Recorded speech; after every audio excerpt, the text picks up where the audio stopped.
So, tell me, please, who you are. My name is Corey. I'm 39 years old, and I live in Wisconsin, and this is my ambulance.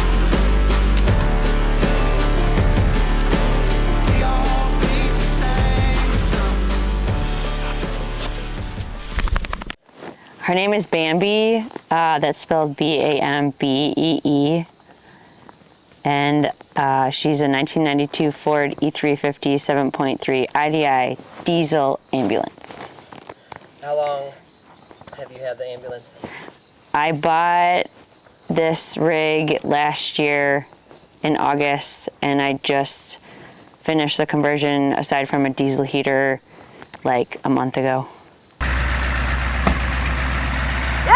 I want it! It's so cool! So like a year in the making, pretty much.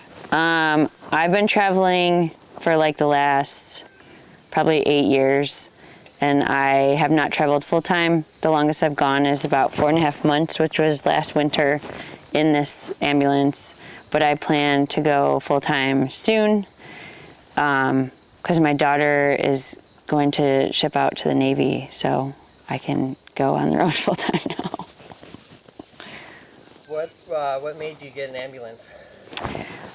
Before this rig, I had a 2015 Ford Transit low top, like one that you couldn't stand up in, and it was a really good vehicle, but I traveled in it for 5 years and I just couldn't like crawl around anymore. Like it was pretty much impossible. So I started looking at different rigs. I test drove a bunch of buses, and then my friend Mike had an ambulance, and I knew that that was what I wanted. And I found this on Facebook Marketplace for $8,000, and I sold my van and I got her the very next day. I'm an entrepreneur, so in Wisconsin I have a cleaning business. Do you want to stop and put them in here? Well, let me just get the controller.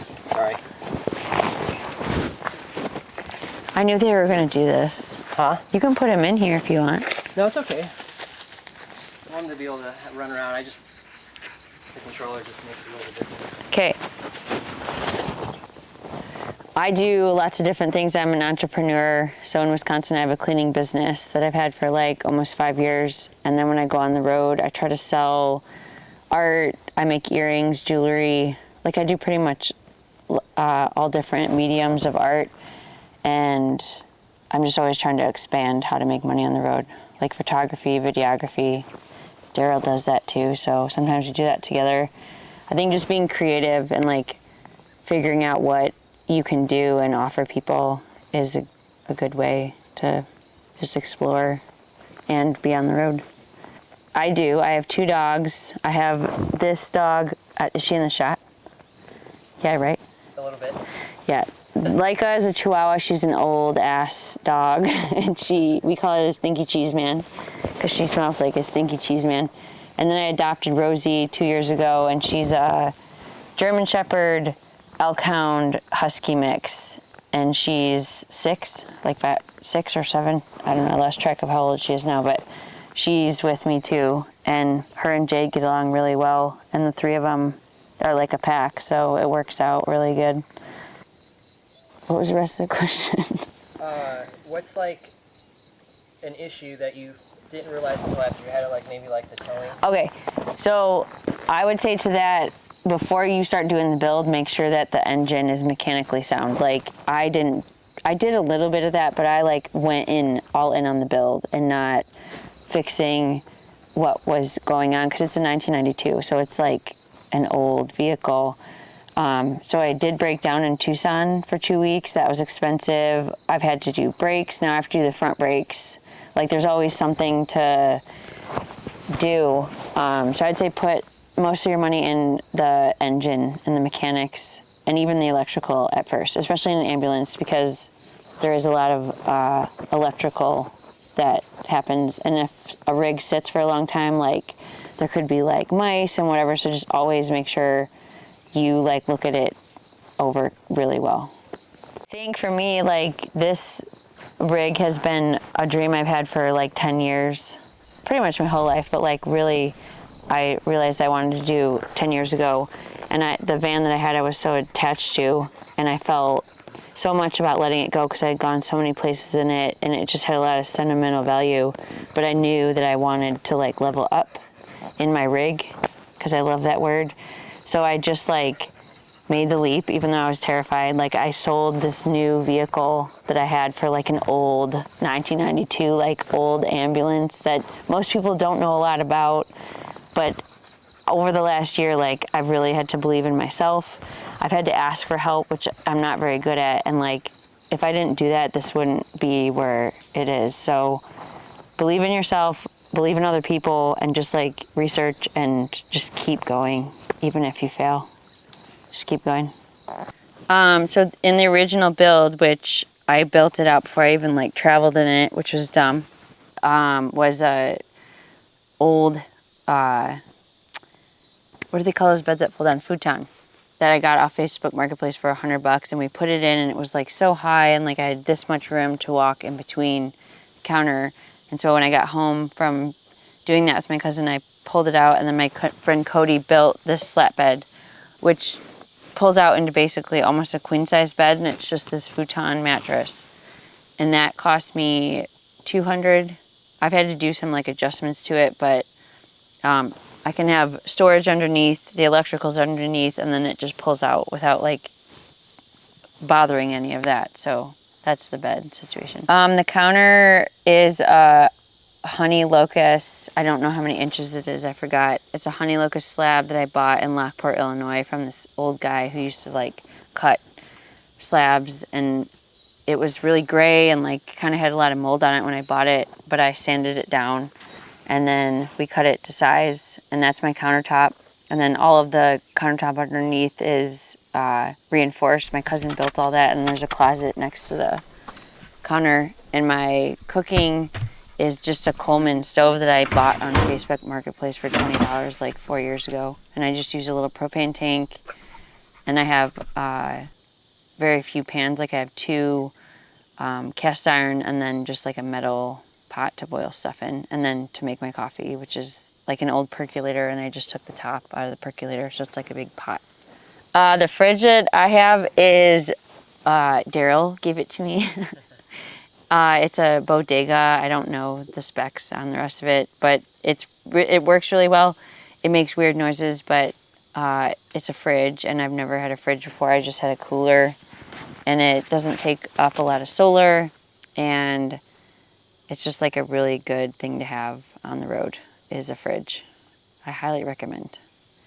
I have 350 watts of solar on the top of the ambulance with more than enough room to like walk around on and do yoga and hang out and watch sunsets up there. And then I have a Renogy system. I have a 3,000 watt inverter, a 200-hour lead acid battery, and I only run LED lights. I charge my phone, my fridge, and then I'm gonna hook up a diesel heater. I just got it in the mail for winter because sometimes in Arizona it gets cold at night.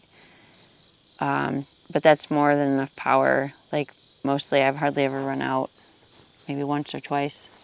I just have LED lights. Like when the ambulance is off, there's no power, obviously. When the ambulance is running, there's like all these there's 6 halogen lights that light it up, but it takes up a lot of power, so obviously I don't use that. I have just LED lights, a little LED plug-in light for like where my mirror is, and then 2 battery-powered lights underneath the cabinet for when I need more light and I don't want to like turn on everything. My clothes are just in milk crates. in the old cabinet storage where the ambulance was, like that had cabinet storage, I just pulled the door off of it, and then I just measured, and the milk crates that I had like perfectly aligned. So I just have 4 milk crates, and then the bottom is storage, and then the other part is just like a tub with just like random stuff in it. You use the bathroom? I use a bucket system, a composting toilet. That's just a simple way to live on the road. It's not for everybody, but How do you shower on the road? in rivers, lakes, if I can shower at a truck stop or a gas station or friends' houses. Also baby wet wipes with like a little bit of Dr. Bronner's on them really are a good thing.